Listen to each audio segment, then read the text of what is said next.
여러분, 혹시 전혀 상관없어 보이는 두 가지 이야기, 그러니까 최첨단 암호화폐 회사 이야기랑 유럽의 한 국가 이야기가 사실은 하나로 연결된다면 어떠실 것 같으세요? 이 두 이야기는 지금 세계 경제의 거대한 변화를 알려주는 아주 중요한 신호입니다. 자, 먼저 이 숫자부터 한번 보실까요? 116톤. 이게 어느 정도냐면요. 이게 그냥 뭐 금괴 몇 개 수준이 아니라 단 하나의 민간 기업이 보유한 실물 금의 양입니다. 네, 한 회사가요. 더 놀라운 건 말이죠. 이 회사가 가진 금이 튀르키예나 카자흐스탄 같은 나라들보다도 많다는 거예요. 와, 그러니까 한 기업이 웬만한 국가를 넘어선 거죠. 아니, 대체 왜 암호화폐 회사가 금을 이렇게까지 많이 사들이는 걸까요? 그것도 웬만한 나라보다 더 많이요. 이 질문에 답을 하려면 먼저 이 회사가 대체 어떤 곳인지부터 알아봐야겠죠? 네, 바로 이 미스터리한 회사는 테더입니다. 아마 암호화폐에 관심 있으신 분들은 다 아실 텐데요. 이 디지털 화폐 세계의 거물이 왜 갑자기 전통 자산인 금을 사들이는지 그 속내를 한번 파헤쳐 보겠습니다. 테더는 스테이블 코인이라는 걸 발행하는 회사인데요.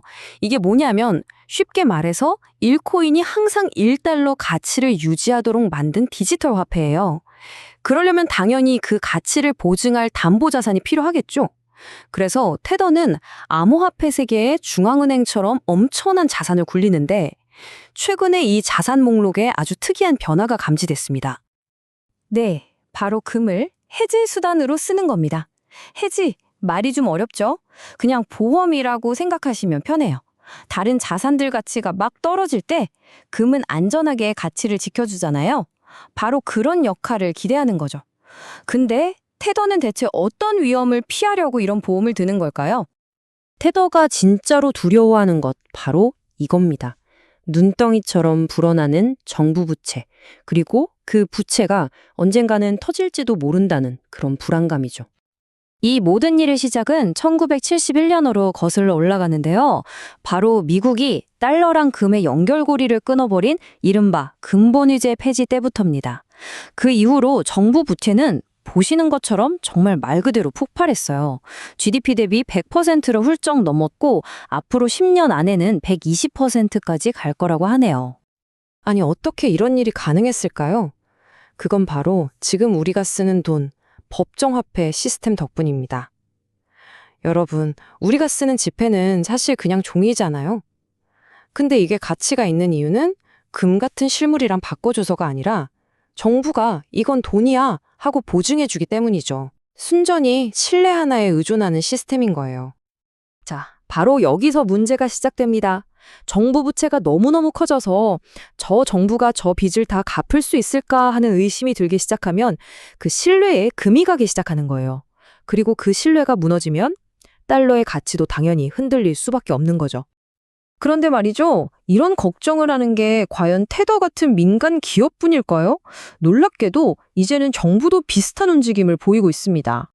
이제 무대를 유럽으로 한번 옮겨 보겠습니다.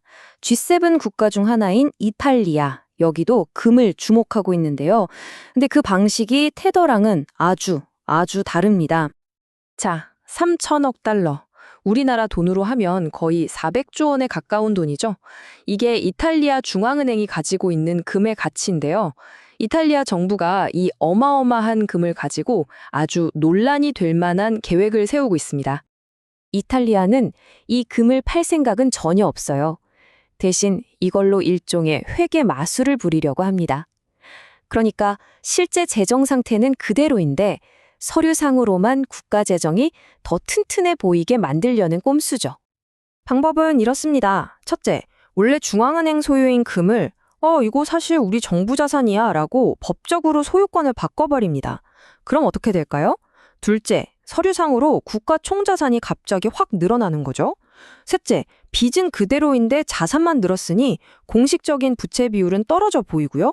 마지막으로 이걸로 엄격한 이유의 재정 규제를 피해가려는 겁니다. 정말 기발하죠? 당연히 이런 꼼수는 엄청난 논란을 낳고 있습니다. 전문가들은 이건 중앙은행의 독립성을 침해하고 정치인들이 마음대로 국가 자산을 주무르려는 위험한 시도라면서 아주 심각하게 우려하고 있어요. 자, 한번 정리해 볼까요?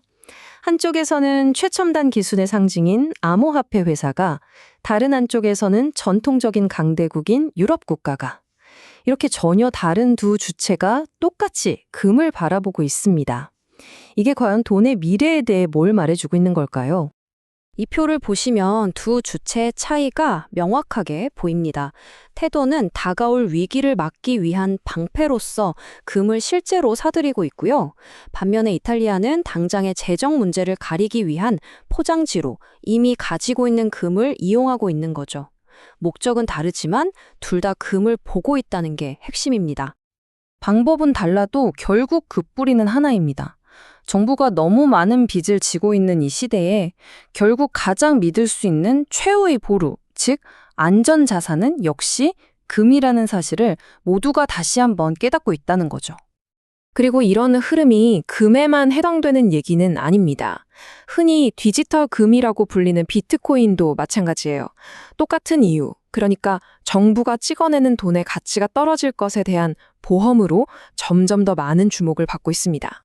결국 우리가 여기서 알아야 할 핵심은 이겁니다. 첨단 기술 기업이든 전통적인 정부든 소위 신구 세력 모두가 기존의 정부주도 금융 시스템에 대한 신뢰가 점점 약해지는 미래를 대비하고 있다는 거죠. 이건 정말 강력한 신호입니다. 자, 이 모든 이야기는 우리에게 마지막으로 이런 도발적인 질문을 던집니다. 정부가 진 빚에 대한 신뢰가 사라질 때 과연 세상의 모든 신뢰는 다시 수천 년 동안 그 가치를 증명해온 단 하나의 자산, 바로 금으로 돌아가게 될까요?